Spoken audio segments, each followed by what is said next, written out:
Boa tarde a todas as pessoas presentes. É muita alegria, primeiro, falar do Brasilcom.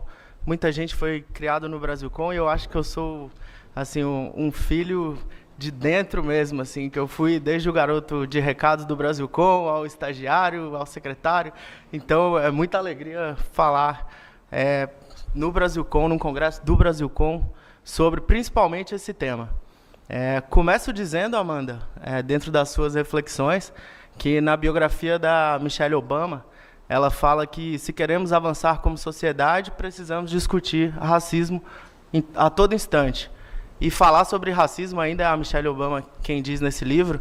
Ela fala que é colocar um elefante enorme no meio de qualquer auditório, seja em Harvard ou na África do Sul ou em qualquer lugar, né, desse mundo, e colocar e falar para esse elefante incomodar enquanto ela fala. Porque falar de racismo é isso. Para quem acredita, né, Preto Zezé?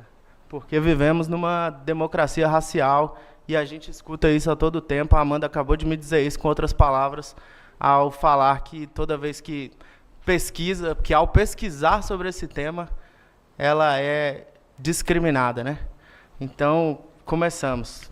Nem todos somos consumidores. Procurarei enfrentar exatamente, buscar uma outra história, uma história alternativa. Por que isso? Primeiro, porque eu acho que o direito é insuficiente quando a questão é racismo. E explico por algumas razões. Primeiramente, da importância, o ministro Herman, presidente e fundador do Brasilcom e hoje presidente do STJ, posso chamar de professor porque deu aula na graduação, ele acabou de conceder uma entrevista, tem 2 semanas, à revista Veja, e nessa entrevista ele falou que tem 2 bandeiras principais no STJ, que são as bandeiras que todo mundo deveria adotar. Que uma é do meio ambiente, temos o estado teatral, que ele chamou, que a pessoa desmata e o desmatamento é à vista, e na hora da punição, a condenação é parcelada e depois divide, se reduz, e a pessoa paga 5% daquilo que desmatou em 200 vezes. Ou às vezes nem paga, é o estado teatral. E a outra questão, ainda são as palavras do ministro Herman, é o racismo. Porque ontem mesmo, enquanto a gente está aqui, está tendo no CNJ um congresso sobre perfilamento racial. E ele diz que é exatamente de racismo, que é preciso falar de racismo. Não é, Ana? Racismo de cada dia não nos dá hoje, né? Então, voltamos à questão lá de... Começamos por história. Nem todos somos consumidores. Temos ali no 15 de março de 62, o Vitor Hugo acabou de falar aqui, os consumidores, por definição, somos todos. Isso sempre me incomodou, mas sempre, desde quando eu era aluno de História, professora Cláudia Lima Marques, porque 7 dias depois desse todos somos consumidores, Martin Luther King foi preso. Foi preso por tentar consumir uma lanchonete. Então, assim, todos somos consumidores, quem, né? E falar disso, a gente esquece automaticamente, de, por exemplo, de Rosa Parks. Aí é 1º de dezembro de 1955, quando ela tenta consumir no Alabama. Ou seja, e aí ela tenta tomar um ônibus no Alabama, e Martin Luther King, no livro da sua autobiografia, ela fala, ali não foi uma atitude de grupo, ali não foi uma atitude orquestrada, ali foi uma mulher indignada por não ter dignidade. Foi somente. Aí Martin Luther King fala, aspas, quando a xícara da impaciência transborda, é a hora de dizer não. Então, isso para mim é muito mais importante e são 7 anos antes, né? Ainda sobre Martin Luther King, contando essa história, nesse livro de autobiografia, ele chega a um raciocínio que me pareceu muito com o do Cristóvão Buarque, que falou aqui. Ele diz assim, o Martin Luther King, ele fala, na verdade, lá em 67, então antes um pouco de morrer, ele fala assim, na verdade, quando eu tentei quando os negros tentaram entrar em ônibus, quando os negros tentaram consumir lanchonetes, quando a gente tentou entrar em shoppings e consumir normalmente, o que eu estou chegando à conclusão é que os movimentos de direitos civis não são nada mais, nada menos do que a gente tentando ser consumidor. Isso, aspas, está no livro de Martin Luther King, na sua autobiografia. Então vejam comigo. E aí, por que você citou o Cristóvão, Jonas? Porque ele também fez um movimento pelo voto, né? E aí o Cristóvão Buarque começou esse congresso falando isso, que votar é dar poder, né? Dar poder. E qual é o maior poder? Seria de ser consumidor. Então, só esse recorte.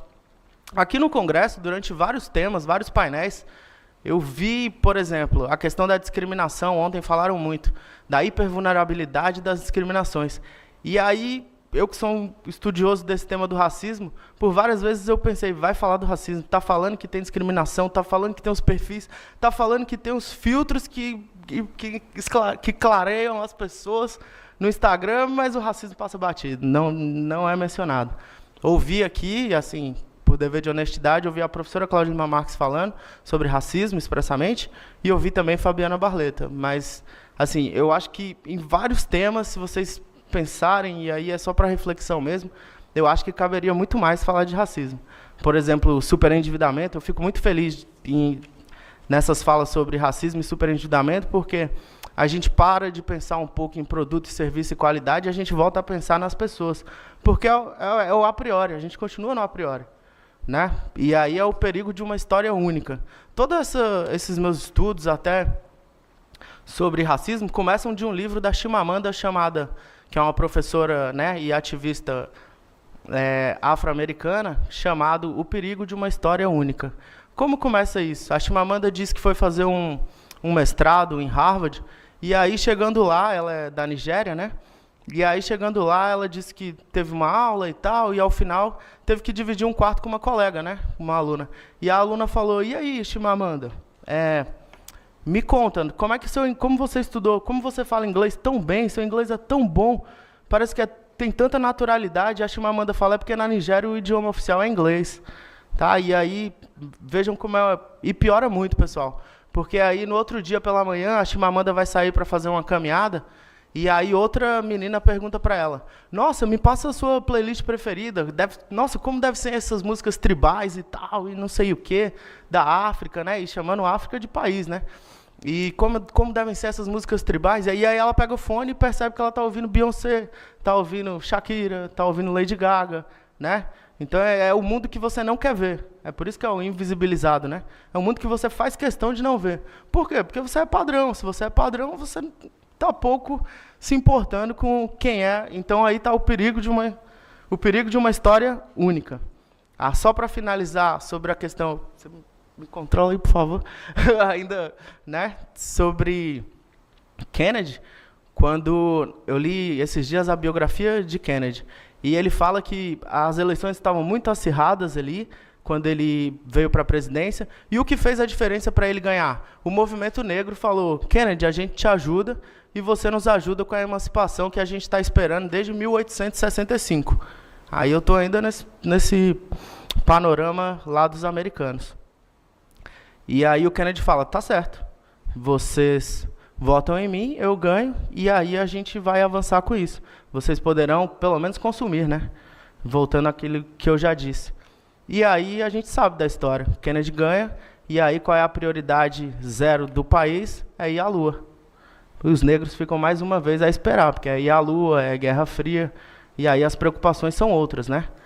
E são totalmente visibilizados, por quê? Porque quando o Kennedy elenca os 5 princípios lá centrais e que são estudados e tudo e tal, mas se esquecem do povo negro, assim, né, dos minorizados, de uma forma muito, talvez, naturalizada na sociedade. Agora, para terminar, Estados Unidos, só para, dentro desse panorama, tem um livro chamado Shopping While Black. E nesse livro, é de 2021, o Barack Obama faz a introdução e ele fala, todas as vezes que eu quero entrar num shopping e ser bem atendido, eu preciso que percebam rápido que eu sou presidente dos Estados Unidos, porque senão eu vou ser seguido. Se não me perceberem como presidente dos Estados Unidos rapidamente, eu serei seguido como sempre fui. Isso é o Barack Obama falando em 2021. Tá? Então, assim, aí... até já encaminhando para o final, só nessa ideia, o nosso papo aqui é totalmente sobre dignidade da pessoa humana, não foge. A ministra Carmen Lúcia fala nesse último livro dela agora, direito de todos para todos. Dignidade da pessoa humana, direitos humanos, eles não se impõem por onde estão. Porque está no artigo 1º, inciso 3º, então a dignidade da pessoa humana. Não, eles se impõem pela matéria. Se impõem pela matéria. Não é porque está no artigo 1º, no 8º, no 10º, porque, por exemplo, a Constituição Federal ela não fala o que é racismo. Ela diz que racismo é crime. O ministro Aires Brito, quando vai falar lá do do artigo 5º, ele fala, todos são iguais perante a lei, sem distinção. Ele fala errado, errado. Não é sem distinção, a lei separa. A lei é o que separa na sociedade. Não existe isso, direito à luta. O professor Bruno Mirage e a professora Cláudia Lima Marques escreveram o novo direito privado e a proteção dos vulneráveis. Que termina, o final desse livro é que o direito é luta, né? Quando não der para brigar por direito, briga por justiça. E aí vocês citam uma palestra de Hering, que é lá de 1872.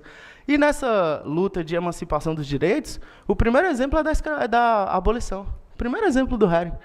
Só que ele passa batido. Infelizmente, ele passa batido dentro, né, do perigo da história única. Então é isso que a gente está tentando trazer. Agora, um pouco de Brasil. Vai falar do negro. Pega uma relação jurídica clássica aí. Né? Não vou nem falar dos equiparados, afins e tal, nem sou especialista nisso, mas pega aí consumidor, fornecedor, produto, serviço, mediante uma remuneração. Vamos lá, eu até coloquei aqui para eu não me perder. O negro ele já foi bem, ele já foi coisa ele já foi durante muito tempo. Né? Tá, 2 minutos. Então fico por aqui. Ele já foi serviço, que é quem duvida, pega aí Laurentino Gomes, aquela trilogia dele, que vocês vão ver que há 5 capítulos sobre isso, mostrando lá, vendo, esse preto presta serviço, embora esteja com o braço quebrado, ou seja, é um preto com defeito, né? Um serviço com defeito, mas ele vai prestar um serviço. Ele já foi bem, já foi serviço, eu que não vou resistir, tentei, mas não vou resistir. Machado de Assis, aqui sobre remuneração, Machado de Assis fala, né? Que em Memórias Póstumas de Brás Cubas, ele fala, o preto era um investimento, era a moeda corrente. Como assim, Jonas? Ora, não tem um Prudêncio, olha o nome, tudo no Machado de Assis, né? Machado de Assis é a ironia fina. Prudêncio, quem é Prudêncio? É aquele cara de Cubas, que Cubas brinca de usar ele de cavalinho. Não sei se quem não leu, deve ter visto no filme, ou alguém contou. Mas assim, ele brincava de cavalinho e ficava subindo em cima do Prudêncio. O pai de Cubas deixa no testamento, quando eu vier a falecer, por favor, dê alforria para Prudêncio. Prudêncio é alforriado. Cubas diz que no final da vida está passando pela rua de Mata Cavalos, num raio aqui, acho que não dá nem 2 quilômetros daqui, e aí ele está passando Cubas e vê quem? Prudêncio. Prudêncio está fazendo o quê? Batendo em outro escravo, fazendo outro escravizado. E aí ele olha e fala, mas Prudêncio, como assim?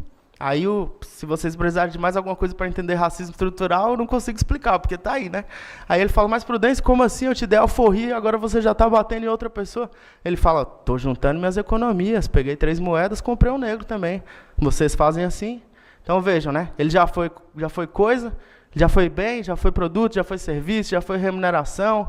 E quando é que ele vai ser consumidor, né?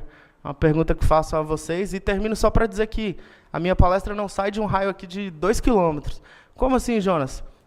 Os casos que estão na nota técnica do Ministério da Justiça sobre racismo nas relações de consumo, os casos ocorreram no hotel que eu estou hospedado, ocorreram nas Americanas, que é ali do outro lado, perdão por falar o nome da empresa, mas né, os casos ocorreram todos aqui. Então, assim, o racismo está mais perto do que se pensa. Eu morro de medo de racismo estrutural, porque quando está na estrutura, as pessoas falam o seguinte, mas se é estrutural, eu vou fazer o quê? Todo mundo faz, está naturalizado. Eu acho que ele é muito líquido, aí se aproveitando de Balma, ele é muito líquido. Ontem ele passou por várias palestras aqui e não foi citado. Ele é líquido, porque ele é líquido, sabe? Mas ele acontece, quando a gente sai ali, para finalizar, uma palestra em Salvador que fiz, incrível, porque em Salvador eu pensei, vai ter muita gente da minha cor, né, e tal, muita gente preta. Mas não, os espaços de poder não mudam, né? Os espaços de poder permanecem iguais. E aí eu terminei a palestra e quando eu estava saindo, aí o cidadão que estava aqui oferecendo a água, o cafezinho, ele veio e falou, posso te dar um abraço? Eu falei, pode. Ele falou, nossa, você falou os casos que aconteceram com a minha filha tudinho. Aqui na palestra, eu falei, nossa, que legal, a gente virou amigo, a gente conversa direto aqui pelo WhatsApp, tô louco para voltar em Salvador para a gente conversar. Então, por quê? Porque aqui a gente está pregando para quem às vezes não consegue nem enxergar. É muito importante? Questão de lugar de fala, não é, Ana? Lugar de fala. E se a Maju não quiser falar? E se a Maju não quiser falar? E se o Preto Zezé não quiser falar de racismo? Aí ninguém fala? E se os que subiram não quiserem falar? E se o Pelé não quiser falar? O Jordan no Last Dance, tem um episódio em que falam, nossa, Jordan, você é o melhor jogador de basquete, não quis falar de... A Ana tava chorando e aí eu vou junto. Mas fala, nossa, Jordan, você não quis falar de racismo? Você nunca foi um ativista e tal e tal. Ele falou, pra que eu sofria isso todo dia? Eu só queria sair de lá, eu só queria ficar rico e sair. Então pensem comigo, se a briga, né? Racismo é uma criação, desde que vem lá do religioso, do biológico, do científico, do cultural, Franz Fanon, Cida Bento, vocês podem pegar dispositivo de racialidade da Sueli Carneiro, vocês podem escolher. Tem o querido que eu acho que fala melhor sobre racismo, Muniz Sodré, professor da UFRJ, maravilhosamente fala sobre racismo, e ele fala que o racismo do Brasil é o racismo sadismo gentil. Meu neguinho, minha pretinha, né, meu parceiro. E aí eu termino para vocês falando o seguinte, que às vezes o que falta é a gente parar de generalizar, e aí a gente aprende com os poetas. Os poetas são sempre aqueles que têm o conhecimento de primeira mão. Acabou de ser publicado, o Dr. Fernando, né, mandei para ele um texto, perguntei se ele gostou e tal, poesia e direito, e aí ele publicou na coluna Garantias do Consumo, que não é de direito do consumidor, né, mas ele, né, com essa licença talvez poética, ele colocou lá, que é próprio dele e dos humanistas. Mas, para finalizar, o Quintana, ele diz assim, olha como é o conhecimento de primeira mão e que ensina o direito. O Quintana diz assim, uma cadeira? Não, a cadeira, tudo é singular. Ele tira do indefinido, traz o artigo para o definido e fala que tudo é singular. Outro exemplo do Quintana, a vida é uns deveres que trouxemos para fazer em casa, né? E aí segue. Aí você fala assim, o Abu Janra, quando vai declamar essa poesia no YouTube, ele faz o seguinte, ele começa errando. Como assim, Jonas? Ele começa, a vida são os deveres. Acerta na gramática, erra no sentido, né? Porque a vida é singular. A vida é sempre singular e importa.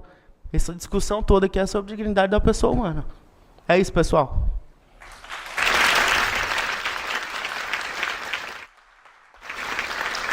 Obrigada, Dr. Jonas, pela exposição.